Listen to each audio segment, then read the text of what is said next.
അസുരന്റെ പെണ്ണ്. രചന അവന്തിക. കരഞ്ഞു കലങ്ങിയ കണ്ണുകളോടെ അയാളുടെ മുമ്പിൽ തലകുനിച്ച് നിൽക്കുമ്പോൾ അവളുടെ ഹൃദയം വിങ്ങി പൊട്ടുന്നുണ്ടായിരുന്നു. അയാളുടെ താലി കഴുത്തിൽ വന്ന് വീണതും ശരീരം ചുട്ടുപൊള്ളുന്നൊരു വേദന അവളിൽ അനുഭവപ്പെട്ടു. ഇയാളെ എനിക്കൊരിക്കലും എൻ്റെ ഭർത്താവായി കാണാൻ സാധിക്കില്ല. ആ നിമിഷം അവൾ മന്ത്രിച്ചിരുന്നു. ദേവൻ, പേരിൽ മാത്രമേ ദേവനുള്ളൂ, സ്വഭാവം തനി അസുരൻ്റേതാണ്. 16-ാമത്തെ വയസ്സിൽ സ്വന്തം അമ്മാവനെ ഇല്ലാതാക്കുവാൻ ശ്രമിച്ചവൻ കുറേ നാൾ അകത്തായിരുന്നു. അവൻ്റെ അമ്മാവൻ ഇപ്പോഴും ഒരു ജീവശവമായി അയാളുടെ വീട്ടിലുണ്ട്. ഇന്നലെ ഈ നേരത്ത് താൻ എന്ത് സന്തോഷവതിയായിരുന്നു എന്ന് ഓർക്കുമ്പോൾ വീണ്ടും ഒരു തുള്ളി കണ്ണുനീർ അവളുടെ കണ്ണിൽ നിന്നും പൊടിഞ്ഞു. തൊട്ടരികെ നിൽക്കുന്ന അച്ഛൻ്റെയും അമ്മയുടെയും കണ്ണുകളിലേക്ക് ഒരു നിമിഷം അവൾ നോക്കി. തൻ്റെ കണ്ണുകൾ പോലെ കരഞ്ഞു കലങ്ങിയിരിക്കുകയാണ് അമ്മയുടെ കണ്ണുകൾ. എന്നാൽ ചേട്ടത്തിയുടെയും ചേട്ടൻ്റെയും കണ്ണുകളിൽ സന്തോഷം മാത്രമാണ്. ഇന്നത്തേടം കൊണ്ട് തൻ്റെ ശല്യം അവസാനിച്ചല്ലോ, അതിൻ്റെ സന്തോഷമാവാം അവരുടെ മുഖത്തെന്ന് അവൾ ഊഹിച്ചു. അച്ഛൻ്റെ മുഖത്തെ ഭാവം അവൾക്ക് വായിച്ചെടുക്കുവാൻ സാധിക്കുന്നില്ല. സങ്കടമുണ്ട്, എന്നാൽ അതിനനുസരിച്ച് സന്തോഷവും ഉള്ളതുപോലെ. തൻ്റെ കല്യാണം കൂടാമെന്ന അതിഥികളുടെ മുഖത്തേക്കും ഒരു നിമിഷം അവൾ നോക്കിയെങ്കിലും കഴുത്തിൽ താലി കെട്ടിയവൻ്റെ മുഖത്ത് മാത്രം അവൾ നോക്കിയില്ല. നോക്കാൻ തോന്നുന്നുമില്ല. ഇതായിരിക്കും മോളെ നിന്റെ വിധി. എന്തായാലും നീ അഡ്ജസ്റ്റ് ചെയ്ത് ജീവിക്ക്. നിന്റെ ഡ്രസ്സൊക്കെ വൈകുന്നേരം നിന്റെ ചേട്ടനും ചേച്ചിയും കൊണ്ടുതരും. ചടങ്ങുകളെല്ലാം കഴിഞ്ഞ് ദേവനൊപ്പം ഇറങ്ങാൻ പോയവളോട് അമ്മ നന്ദിനി പറയുമ്പോൾ മറുപടിയായി അവൾ ഒന്നും മൂളി. ദേവനൊപ്പം അവൻ്റെ വീട്ടിലേക്കുള്ള യാത്ര ഭയം നിറഞ്ഞതായിരുന്നു. അവനൊപ്പമുള്ള ഒരു ജീവിതം അവൾക്ക് സങ്കല്പിക്കാവുന്നതിലും അപ്പുറമാണ്. അവൾ സ്വപ്നം കണ്ടത് തരുണിനൊപ്പമുള്ള ഒരു ജീവിതമായിരുന്നു. ബാംഗ്ലൂരിൽ പ്രശസ്തമായ ഒരു അഡ്വർടൈസിംഗ് കമ്പനിയിലെ ക്രിയേറ്റീവ് ഡയറക്ടറായി വർക്ക് ചെയ്യുന്ന ഒരു സുന്ദരൻ, സുമുഖൻ. എന്നാൽ ഇങ്ങോട്ടേക്കുള്ള അവരുടെ യാത്രാവേളയിൽ അവൻ്റെ ഫോണിലേക്ക് ആരോ തൻ്റെ മൂവ് ചെയ്ത ചിത്രങ്ങൾ അയച്ചു കൊടുത്തതും അവളൊരു മോശക്കാരിയാണെന്ന് മുദ്ര കുത്തിക്കൊണ്ട് അവൻ വീട്ടിലേക്ക് തിരിച്ചു മടങ്ങി. അവനോടുള്ള ദേഷ്യത്തിൽ ഇന്ന് തന്നെ കല്യാണം നടത്തണം എന്നുള്ളത് തൻ്റെ അച്ഛൻ്റെ വാശിയായിരുന്നു. കുട്ടിക്കാലം മുതലേ അച്ഛനെ ഭയന്ന് വളർന്നവൾക്ക് എതിര് പറയാൻ സാധിച്ചില്ല. വൈക. വീടെത്തിയതും ദേവൻ്റെ ശബ്ദം കേട്ട് അവൾ വൈകലക്ഷ്മി എന്ന വൈക മിഴികൾ തുറന്നു. കാറിൽ നിന്ന് ഇറങ്ങിയതും കണ്ടു ഒരു കുഞ്ഞു വീടിൻ്റെ മുൻപിലായി നിലവിളക്കുമായി നിൽക്കുന്ന ദേവൻ്റെ മുത്തശ്ശിയെ. തൻ്റെ വീട്ടിലെ പോലെ കൂറ്റൻ മതിലുകളില്ലിവിടെ. ടർപ്പൻ ഷീറ്റുകൾ കൊണ്ടുള്ള വേലിയാണ്. കൂടിപ്പോയാൽ 10 സെൻറ്റ് സ്ഥലമേ കാണും. വേലിക്കുള്ളിൽ തന്നെ പുതിയ വീടിൻ്റെ ഫൗണ്ടേഷൻ കെട്ടി ഉയർത്തിയിട്ടുണ്ട്.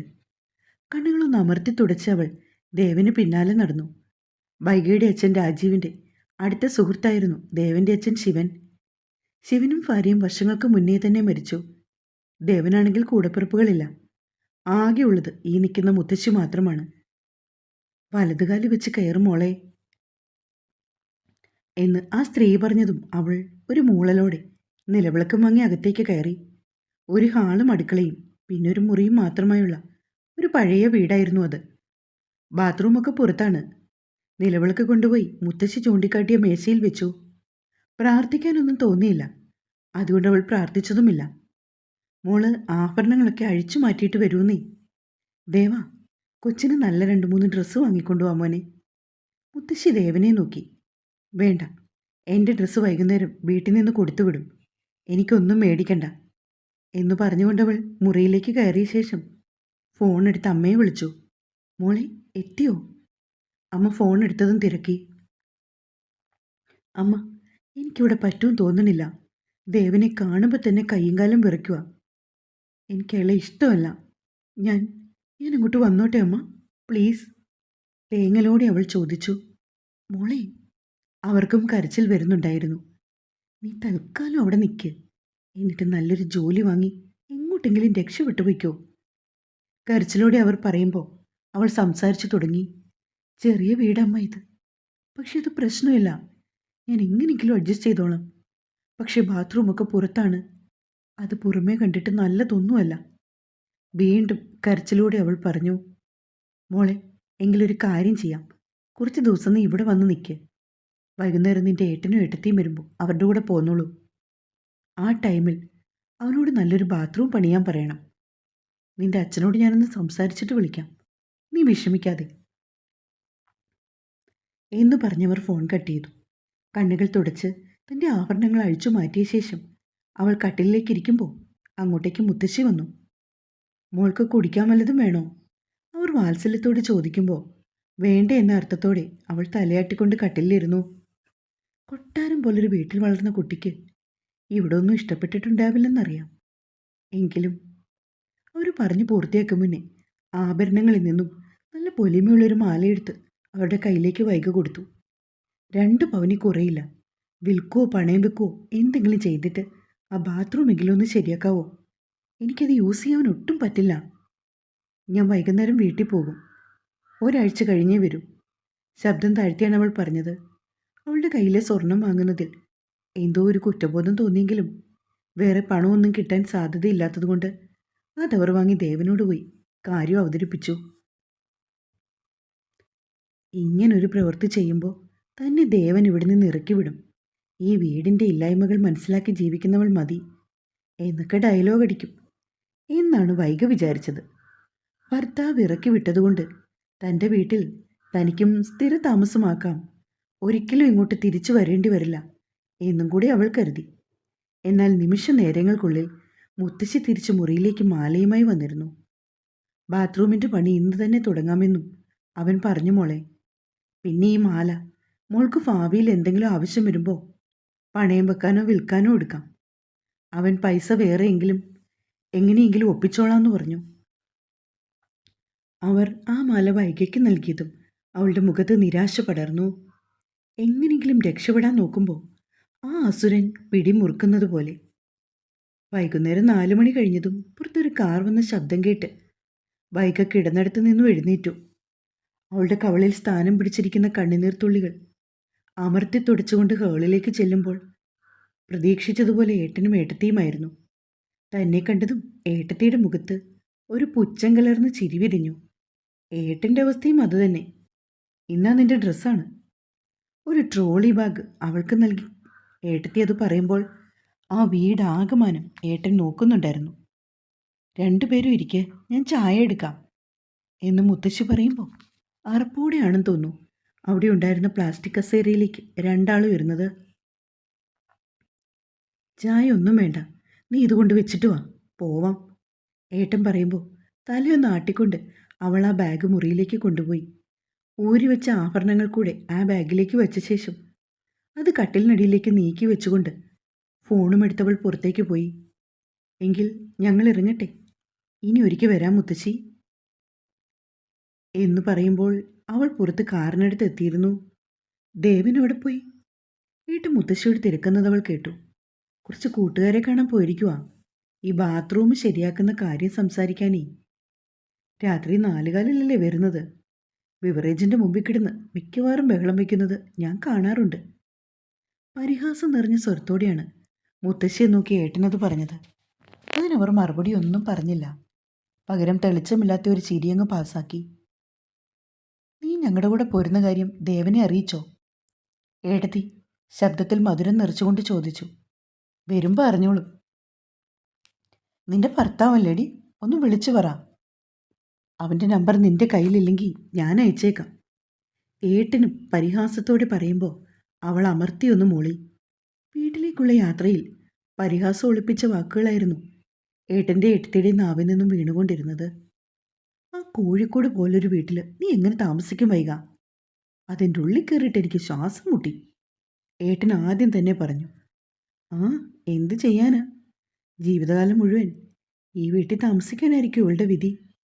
ചിരിയോടെ ഏട്ടത്തെയും പറയുമ്പോൾ അതിനൊന്നും മറുപടി നൽകാതെ അവൾ പുറത്തേക്ക് നോക്കിയിരുന്നു. പണ്ടൊന്നും ഏട്ടൻ ഇങ്ങനെയല്ലായിരുന്നു. ഏട്ടത്തിയുടെ വരവോടെയാണ് ഏട്ടൻ മാറിപ്പോയത്. ഏട്ടത്തിക്ക് തന്നോടുള്ള വെറുപ്പിൻ്റെ കാര്യം അവൾക്കറിയില്ല. പക്ഷെ അവരുടെ കല്യാണം കഴിഞ്ഞ നാൾ മുതൽ അവൾക്ക് തന്നോട് വെറുപ്പുള്ളതുപോലെയാണ് പല സമയത്തെയും പെരുമാറ്റം. വീട്ടിലേക്ക് തിരിച്ചു വന്ന തന്നെ കണ്ട് അച്ഛൻ്റെ മുഖം കറുക്കുന്നത് അവൾ ശ്രദ്ധിച്ചിരുന്നു. കല്യാണം കൂടാമെന്ന ബന്ധുക്കൾ പലരും ഇപ്പോഴും വീട്ടിലുണ്ട്. അവരുടെ ചോദ്യങ്ങൾക്ക് മറുപടി നൽകാതെ തൻ്റെ മുറിയിലേക്ക് കയറി അവൾ വാതിലടച്ചു. തന്നേക്കാൾ ഭാരമുള്ള പട്ടുസാരി മാറി ഒരു നൈറ്റ് ടീഷർട്ട് എടുത്ത് ധരിച്ച ശേഷം അവൾ ഫോണിലേക്ക് നോക്കി. ഹബ്ബി എന്ന് സേവ് ചെയ്തിരുന്ന തരുണിൻ്റെ നമ്പർ ബ്ലോക്ക് ചെയ്യുമ്പോൾ അവനോട് തോന്നിയ ഇഷ്ടം ആദ്യമായി ദേഷ്യമായി മാറി. രാത്രി 11 മണി കഴിഞ്ഞതും പരിചയമില്ലാത്ത നമ്പറിൽ നിന്ന് ഒരു കോൾ എത്തി. ഇതാരാണോ ഈ സമയത്തെന്ന് പറഞ്ഞുകൊണ്ട് അവൾ കോൾ അറ്റൻഡ് ചെയ്തു. എടി പുന്നാര ഭാര്യയെ, നിനക്ക് നിന്റെ വീട്ടിൽ പോകണമെങ്കിൽ എന്നോട് പറഞ്ഞിട്ട് പോകാൻ വയ്യേ? കള്ളു കുടിച്ച് കുഴഞ്ഞ ശബ്ദത്തോടെയുള്ള ദേവന്റെ വാക്കുകൾ അവളുടെ കാതിൽ പതിച്ചതും കാല് തൊട്ട് ഉച്ചി വരെ അവളിൽ ദേഷ്യം ഇരച്ചു കയറി. ഞാൻ എനിക്കിഷ്ടമുള്ളിടത്ത് പോകും. അതിനൊന്നും തൻ്റെ അനുവാദം ചോദിക്കേണ്ട ആവശ്യമില്ല എനിക്ക്. ഞാനീ തൻ്റെ അടിമയൊന്നുമല്ല. എല്ലാ കാര്യവും തന്നോട് ചോദിച്ച് ചെയ്യാൻ ഒരു ഭർത്താവ് വന്നിരിക്കുന്നു. ദേഷ്യത്തോടെ അവൾ പറഞ്ഞു.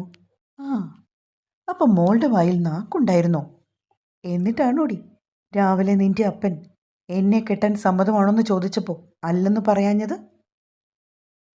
നീ ആ വാ തുറന്നിരുന്നെങ്കിൽ ഈ കല്യാണം ഇപ്പം നടക്കുമായിരുന്നോടി? ദേഷ്യത്തോടെ അവൻ ചോദിച്ചു. ഇയാളുടെ വായിൽ നാവുണ്ടായിരുന്നല്ലോ, ഇയാൾക്ക് വാ തുറന്ന് പറയാൻ വയ്യായിരുന്നോ കല്യാണത്തിന് സമ്മതമല്ലെന്ന്? തിരിച്ച് ദേഷ്യത്തിൽ അവളും ചോദിച്ചു. ഞാൻ എങ്ങനെ സമ്മതമല്ലെന്ന് പറയും? കാരണം എനിക്കെൻ്റെ 15-ാമത്തെ അല്ല 14-ാമത്തെ വയസ്സ് മുതൽ നിന്നോട് ഒടുക്കത്തെ പ്രേമമല്ലേടി? ഈ കല്യാണം മുടങ്ങാൻ ഞാൻ എന്തോരം പ്രാർത്ഥിച്ചിട്ടുണ്ടെന്നറിയോ? കുഴഞ്ഞ ശബ്ദത്തിൽ അവൻ പറയുമ്പോൾ ഇടിവെട്ടേറ്റ അവസ്ഥയിലായിരുന്നു വൈക. അപ്പോൾ ഈ കല്യാണം മുടക്കാൻ വേണ്ടി നീയാണോ എൻ്റെ ഫോട്ടോസ് മൂവ് ചെയ്ത് അരുണിന് അയച്ചു കൊടുത്തത്? കുറച്ചു നേരം മൗനമായി ഇരുന്നതിന് ശേഷം അവൾ ദേഷ്യത്തോടെ ചോദിക്കുമ്പോൾ, നിന്നെ കിട്ടാൻ ഞാൻ കുറേ പ്രാർത്ഥിച്ചിട്ടുണ്ട്. അതുകൊണ്ട് എങ്ങനെയാണെങ്കിലും കല്യാണം മുടക്കണമെന്ന്. ബാക്കി പറഞ്ഞ് പൂർത്തിയാക്കും മുമ്പ് കോള് കട്ടായി. ആ സമയം അവൻ പറയാൻ വന്ന ബാക്കി കാര്യങ്ങൾ വൈകയുടെ മനസ്സ് കൂട്ടിച്ചേർത്തിരുന്നു. ദുഷ്ടൻ. ദേഷ്യത്തോടെ അവൾ മന്ത്രിക്കുമ്പോൾ വരണ്ട കണ്ണുകളിൽ നിന്നും വീണ്ടും വീണ്ടും കണ്ണുനീർ ഒഴുകി തുടങ്ങിയിരുന്നു. അമ്മ, ആ ദേവനാ എൻ്റെ ഫോട്ടോസ് മൂവ് ചെയ്ത് തരുണിന് അയച്ചു കൊടുത്തത്.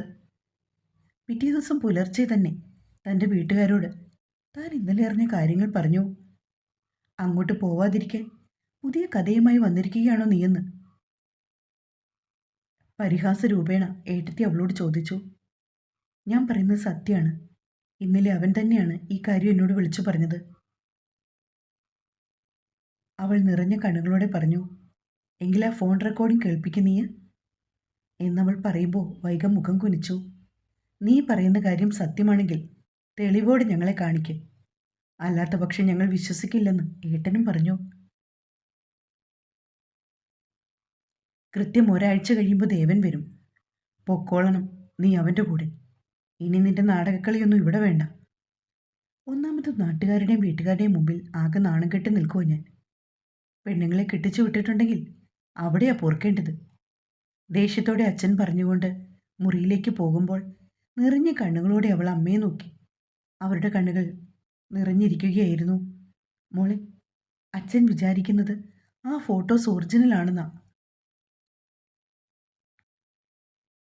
അമ്മ പറയുമ്പോൾ ഇത്ര പോലും തൻ്റെ അച്ഛന് തന്നെ വിശ്വാസമില്ലല്ലേന്നോർത്ത് അവൾ വീണ്ടും കരഞ്ഞു.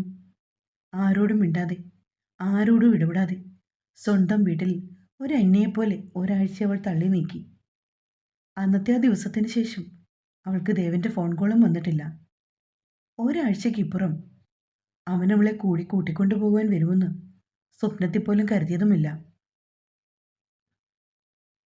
മോളെ, എവിടെയെങ്കിലും നല്ലൊരു ജോലി നീ വാങ്ങിയിട്ട് ഇവിടുന്ന് രക്ഷപ്പെട്ടു പോയിക്കോ.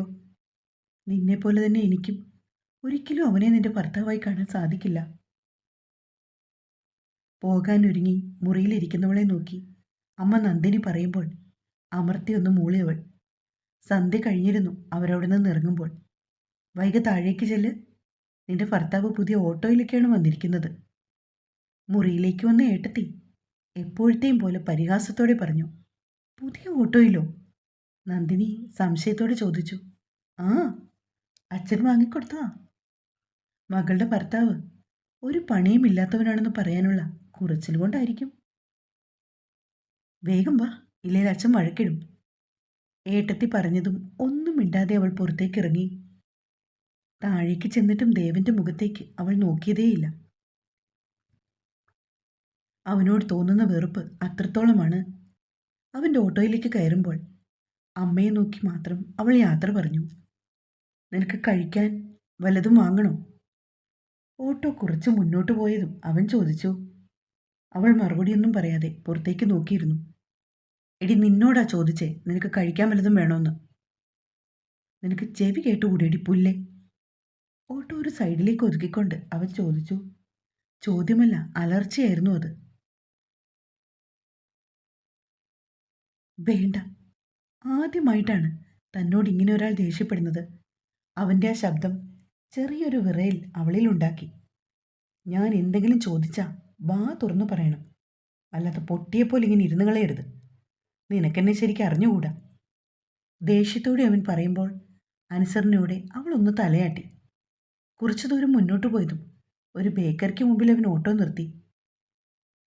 എനിക്കൊന്നും വേണ്ട. അന്ന് ഫോണിൽ കൂടി സംസാരിച്ചപ്പോൾ ദേഷ്യത്തോടെയൊക്കെ സംസാരിക്കാൻ പറ്റിയിരുന്നു. പക്ഷെ ആളുടെ അടുത്ത് വന്നിരിക്കുമ്പോൾ എന്തോ അങ്ങനെ സംസാരിക്കാനുള്ള ധൈര്യം കിട്ടുന്നില്ല. അതിന് നിനക്ക് സാധനം വാങ്ങാനല്ല, എനിക്ക് വാങ്ങാനാണ് പോകുന്നത്. അവളെ നോക്കി ദേഷ്യത്തോടെ പറഞ്ഞുകൊണ്ട് അവൻ ബേക്കറിയിലേക്ക് പോയി. ദൈവമേ, എത്രയും പെട്ടെന്നൊരു ജോലി എനിക്ക് കിട്ടണം. ഈ അസുരൻ്റെ അടുത്തുനിന്നും എങ്ങനെയെങ്കിലും രക്ഷപ്പെടുത്തണം. തൻ്റെ ഫോണിൽ സേവ് ചെയ്തിരിക്കുന്ന ഉണ്ണിക്കണ്ണൻ്റെ ഫോട്ടോയിൽ നോക്കി അവൾ പ്രാർത്ഥിക്കുമ്പോൾ ബേക്കറിക്കുള്ളിൽ നിന്നും 40-45 വയസ്സ് തോന്നിക്കുന്ന ഒരാൾ പറന്നു വന്ന് ഓട്ടോയുടെ മുമ്പിൽ വീണതും പേടിയോടെ അവൾ ഓട്ടോയിൽ നിന്ന് പുറത്തേക്കിറങ്ങി. ആ സമയം മുണ്ടും മടക്കി കുത്തി ഷർട്ടിൻ്റെ കയ്യും മടക്കി കയറ്റി ബേക്കറിയിൽ നിന്ന് ഇറങ്ങി വരുന്ന ദേവനെ കണ്ടതും അവളുടെ ഉള്ളിലെ പേടി കൂടി. ബാക്കിയുള്ളവരോട് കളിക്കുന്നത് പോലെ എൻ്റെ അടുത്തോട്ട് വന്നാലേ നിന്നെ പച്ചയോടെ കത്തിക്കും ഞാൻ. ജയിലിൽ കിടക്കുന്നതൊന്നും എനിക്കൊരു പുത്തരിയല്ല. നിലത്ത് വീണയാളുടെ നെഞ്ചിനിട്ട് ആഞ്ഞു ചവിട്ടിക്കൊണ്ട് അവൻ പറയുമ്പോൾ ബേക്കറിക്കുള്ളിൽ നിന്നുള്ളവരും പുറത്തു നിന്നവരും അവർക്ക് ചുറ്റും കൂടാൻ തുടങ്ങി. ദേവ, ഇതൊക്കെ ഒരു തമാശയല്ലേ? നീ എന്തിനാ അങ്ങനെ ബഹളം വെക്കുന്നേ? തൻ്റെ അച്ഛൻ്റെ പ്രായമുള്ളൊരാൾ ദേവനെ പിടിച്ചു മാറ്റാൻ വന്നതും കൈ വീശി അയാളുടെ കരണത്തിനിട്ടും അവൻ ആഞ്ഞൊരടി കൊടുത്തിരുന്നു. ഇതൊക്കെയാണോടോ കിളവ തമാശ? അവൻ ദേഷ്യത്തോട് ചോദിക്കുമ്പോൾ വൈകിക്ക് അവനോട് വല്ലാത്ത വെറുപ്പ് തോന്നി. പിടിച്ചു മാറ്റാൻ വന്ന അതും അച്ഛൻ്റെ പ്രായമുള്ള ഒരാളെ കൈ വീശി അടിക്കുക എന്നൊക്കെ പറഞ്ഞാൽ അവൾക്കിതൊട്ടും അംഗീകരിക്കാൻ സാധിച്ചില്ല. എന്തിനാ ചേട്ടാ അയാളെ ദേവൻ തല്ലി? ബേക്കറിയിൽ ആ സമയം ഉണ്ടായിരുന്ന ഒരാളോട് ഒരു പെൺകുട്ടി തിരക്കുന്നത് വൈക കേട്ടു. അത് പിന്നെ കല്യാണമൊക്കെ കഴിഞ്ഞില്ലേ, ഇനിയെങ്കിലും കുടിയും വലിയൊക്കെ നിർത്തി നല്ല രീതിയിൽ ജീവിക്ക്. ഇല്ലെങ്കിൽ ആ പെണ്ണ് ഇട്ടിട്ട് പോകുമെന്ന് പറഞ്ഞതിനാ. ആ ബേക്കറി ജോലി ചെയ്യുന്നൊരു പയ്യൻ പറയുമ്പോൾ ദേഷ്യത്തോടെ അവൾ എങ്ങോട്ടോ തിരിച്ചു നടന്നു. കാര്യമല്ല അയാൾ പറഞ്ഞത്. ഇങ്ങനെ കുടിയും വലിയൊക്കെ നടക്കുന്ന ഒരുത്തൻ്റെ കൂടെ ഏത് പെണ്ണാ ജീവിക്കുന്നത്? ഞാനെന്നല്ല ഒരു പെണ്ണും ഒരു കാലത്തും ജീവിക്കില്ല. കവളിലൂടെ ഒഴുകുന്ന കണ്ണുനീർ തുടച്ചുകൊണ്ട് അവൾ ലക്ഷ്യമില്ലാതെ നടന്നു. ഇവിടെ ഫാഷൻ ഷോയും ചവിട്ടുനാടകവും ഒന്നും നടക്കുന്നില്ല. ഇങ്ങനെ നോക്കിക്കൊണ്ട് ചുറ്റും നിൽക്കാന്. ദേവൻ ശബ്ദമുയർത്തിയതും അവിടെ നിന്നവർ സ്വന്തം കാര്യം നോക്കിപ്പോയി. ആ സമയത്താണ് ഓട്ടോയിലുണ്ടായിരുന്ന വൈക അതിലില്ലെന്നുള്ളത് അവൻ ശ്രദ്ധിച്ചത്. ഈ പെണ്ണിതെവിടെ പോയി? ചുറ്റും നോക്കിക്കൊണ്ടവൻ ദേഷ്യത്തോടെ പറഞ്ഞതും ബേക്കറിയിൽ നിന്നും അവൻ ചവിട്ടി പുറത്തേക്കിട്ടിയ ആൾ എഴുന്നേറ്റ് നെഞ്ചൊന്ന് തടവിക്കൊണ്ട് പറഞ്ഞു. അവള് പോയടാ. ഇത്രയും ഷോ കാണിച്ച നിന്റെ കൂടെ അവള് ജീവിക്കുമെന്ന് തോന്നുന്നുണ്ടോ? നല്ല ആണുങ്ങളെയും തേടി അവള് പോയടാ. പുച്ഛച്ചിരിയോടെ അയാൾ പറഞ്ഞതും ദേഷ്യത്തോടെ കൈവീശി ഒരടി കൂടി അയാളുടെ കവിളിനിട്ടവൻ പൊട്ടിച്ചു. നാശം പിടിക്കാന് ഈ പെണ്ണിതെങ്ങോട്ടാ പോയേ എന്ന് പറഞ്ഞുകൊണ്ട് വന്ന വഴിയിലേക്ക് തന്നെ ഓട്ടോ തിരിച്ചു. പക്ഷേ എവിടെയും അവളെ കാണാൻ സാധിച്ചില്ല. അവിടെയുള്ള ഓരോ ഇടറോഡുകളിലൂടെയും വണ്ടി തിരിച്ച് അവളെ അന്വേഷിക്കാൻ തുടങ്ങി. സമയം 8 മണി കഴിഞ്ഞതും ഒരു ശിവക്ഷേത്രത്തിനടുത്തുള്ള ബസ് സ്റ്റോപ്പിലെ വെയിറ്റിംഗ് ഷെഡിൽ അവൾ ഇരിക്കുന്നത് കണ്ടതും അവൾക്ക് മുമ്പിൽ അവൻ ഓട്ടോ കൊണ്ടുവന്ന് നിർത്തി. ഒരു മനുഷ്യൻ പോലും ഇല്ലാത്ത ഒരിടം. ഇവൾക്ക് പേടിയില്ലേ ഇവിടെ വന്നിരിക്കാനെന്ന് പിറുപുറത്തുകൊണ്ട് അവൾക്കടുത്തേക്ക് അവൻ ചെന്നു. എടി, നിനക്ക് തലയ്ക്ക് വല്ല ഓളവുമുണ്ടോ? നീ എന്താ നാട് വിട്ട് പോവാണോ? ദേഷ്യത്തോടെ അലറിക്കൊണ്ടാണ് അവൾക്ക് മുൻപിലേക്ക് അവൻ പോയി നിന്നത്. അവൻ്റെ ശബ്ദം അവളിൽ ഭയം സൃഷ്ടിക്കുന്നുണ്ടായിരുന്നു. എങ്കിലും അവൾ മൗനം പാലിച്ചു. ഞാൻ എന്തെങ്കിലും ചോദിച്ചാ ഇങ്ങനെ മിണ്ടാതിരിക്കരുതെന്ന് രാവിലെ ഞാൻ നിന്നോട് പറഞ്ഞതാ. അവൻ വീണ്ടും ദേഷ്യത്തോടെ പറഞ്ഞതും ധൈര്യം സംഭരിച്ചുകൊണ്ട് അവൾ ചോദിച്ചു, മിണ്ടാതിരുന്നാൽ അവരെ തല്ലിയതുപോലെ താൻ എന്നെയും തല്ലുവോ? എടി, ചുമ്മാ ഷോ കാണിക്കാതെ ഒന്ന് വണ്ടി കയറിക്ക്. അവൻ ദേഷ്യത്തോടെ വീണ്ടും പറഞ്ഞു. എനിക്കിപ്പോൾ സൗകര്യമില്ല. ഇങ്ങനെ ആളെയും തല്ലി കള്ളും കുടിച്ച് നടക്കുന്ന ഒരുത്തൻ്റെ കൂടെ ഞാൻ എങ്ങനെയാ വീട്ടിൽ താമസിക്കും? അവൾ ദേഷ്യത്തോടെ മറുചോദ്യം ചോദിച്ചു. എന്നെ വെറുതെ ദേഷ്യം പിടിപ്പിക്കരുത്. ഒന്ന് വണ്ടി കയറ്. അവൻ സംയമനം പാലിക്കാൻ ശ്രമിച്ചു. ദേഷ്യം തോന്നിയാൽ എന്തു ചെയ്യും? താൻ എന്നെ തല്ലുവോ? അതോ കൊല്ലുവോ? അതോ തരുണൻ അയച്ചു കൊടുത്തതുപോലെ ഇനിയും എൻ്റെ ഫോട്ടോസ് മോർഫ് ചെയ്ത് വേറെ വല്ലവർക്കും അയച്ചു കൊടുക്കുവോ? ദേഷ്യത്തോടെ അവൾ ചോദിക്കുമ്പോൾ ഉത്തരവില്ലാതെ കുറച്ച് നിമിഷം അവനവിടെ നിന്നു. തന്നെപ്പോലുള്ളവർ രാത്രി പതിവായിട്ട് കാണാൻ പോകുന്ന പെണ്ണുങ്ങളില്ലേ, അവളുമാരുടെ അടുത്തേക്ക് പൊക്കോ താനും. ദേഷ്യം നിയന്ത്രിക്കാനാവാള് അവളത് പറയുമ്പോൾ വൃത്തികേട് പറയുന്നോടി മോളെന്ന് പറഞ്ഞ് അവൻ അവളെ തല്ലാനായി കൈയുയർത്തിയതും ഇരു കണ്ണുകളും അവൾ മുറുക്കി അടച്ചു. പേടിയോടെ തൻ്റെ മുൻപിൽ നിൽക്കുന്നവളെ കണ്ടതും കൈകൾ അവൻ അവളുടെ മുഖത്ത് പതിപ്പിക്കാതെ പിൻവലിച്ചു. മര്യാദയ്ക്ക് വണ്ടി കയറ്. വീട്ടിൽ ചെന്നിട്ട് നമുക്ക് സമാധാനമായി സംസാരിക്കാം. അവൻ പറയുന്ന കേട്ടതും അവൾ കണ്ണുകൾ തുറന്നു. നിങ്ങളെപ്പോലെ ഒരുത്തിൻ്റെ കൂടെ എനിക്ക് ആ വീട്ടിൽ ജീവിക്കാൻ സാധിക്കില്ല. ഞാൻ വരത്തുമില്ല. ദേഷ്യത്തോടെ വീണ്ടും അവളത് ആവർത്തിച്ചു. എന്നെ ദേഷ്യം പിടിപ്പിക്കാതെ വരുന്നുണ്ടോ നീ? അവൻ അവളുടെ കയ്യിൽ പിടിച്ച് വലിച്ച് ഓട്ടോയിലേക്ക് കയറ്റാൻ ശ്രമിക്കുമ്പോൾ അവളും കയറാതിരിക്കുവാൻ അവളെ കൊണ്ട് പറ്റുന്ന രീതിയിൽ ശ്രമിച്ചു. അവസാനം തൻ്റെ കയ്യിലെ അവൻ്റെ പിടിവിടാൻ അവൻ്റെ കൈക്കിട്ട് കടിക്കുകയും നെഞ്ചത്തിട്ട് ഇടിക്കുകയും ചെയ്യുമ്പോൾ അവൻ്റെ പിടിവിട്ടിരുന്നു. ആ സമയം അവളുടെ കാല് വഴുതി പൊട്ടിക്കിടക്കുന്ന റോഡിലേക്ക് അവൾ നെറ്റിയടിച്ച് വീഴുകയും ചെയ്തു. നെറ്റിയിൽ നിന്ന് മാത്രമല്ല, കൈമുട്ടിൽ നിന്നും ചോരപൊടിയും പോകും. എങ്ങനെയോ എഴുന്നേൽക്കാനും അവൾ ശ്രമിച്ചുകൊണ്ടേയിരുന്നു. തൻ്റെ കയ്യ് ഒന്ന് കുടഞ്ഞുകൊണ്ട് അവനവളെ തൻ്റെ കയ്യിലേക്ക് കോരിയെടുക്കുമ്പോൾ വീണ്ടും അവൾ അവൻ്റെ പിടിവിടാൻ ശ്രമിച്ചു. വിടുന്നുണ്ടോ മര്യാദയ്ക്ക്? അവൾ കിടന്നു കുതറി. ഡി ബൈക്ക, അടങ്ങി ഇരിയടി അവിടെ, ഇല്ലെങ്കിൽ താഴോട്ടിടും കേട്ടോ. നിന്നെ ഞാൻ ഒരുപാട് ഇഷ്ടപ്പെട്ടു പോയി പെണ്ണെ. നീ എന്തൊക്കെ പറഞ്ഞാലും ഞാൻ നിന്നെ വിട്ട് ഒരിക്കലും പോകില്ല. നീ എന്നെ വിട്ടു പോകാനും ഞാൻ അനുവദിക്കില്ല. പിന്നെ ഞാൻ ചത്തെങ്ങാനും പോയാൽ എൻ്റെ ആത്മാവ് പോലും നിന്നെ വിട്ടു പോവില്ല എന്ന് പറഞ്ഞുകൊണ്ടവൻ അവളെ ഓട്ടോയ്ക്കുള്ളിലേക്ക് ഇരുത്തി. അവൾ ഇറങ്ങിപ്പോവും മുമ്പേ തന്നെ അവൻ ഓട്ടോയും സ്റ്റാർട്ട് ചെയ്തു.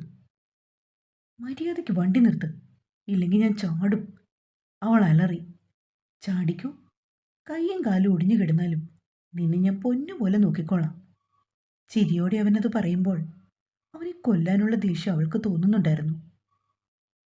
ആ വീട്ടിലേക്ക് ഇയാൾ എന്നെ കൊണ്ട് പോയാൽ ഉറപ്പായും ഞാൻ തന്നെ കൊല്ലും. ദേഷ്യത്തോടെ അവൾ വീണ്ടും പറഞ്ഞു. കൊന്നോടി, പക്ഷേ പ്രേതമായിട്ട് ഞാൻ കൂടെ ഉണ്ടാകും. അവനത് പറയുമ്പോൾ കനത്തിൽ തന്നെ ഒന്ന് തുറച്ചു നോക്കിക്കൊണ്ട് അവൾ അവിടെ ഇരുന്നു. തുടരും. ഒരു പാട്ട് കൂടി ഉണ്ട് കേട്ടോ. നാളെ രാത്രിയിൽ 9 മണിക്ക്.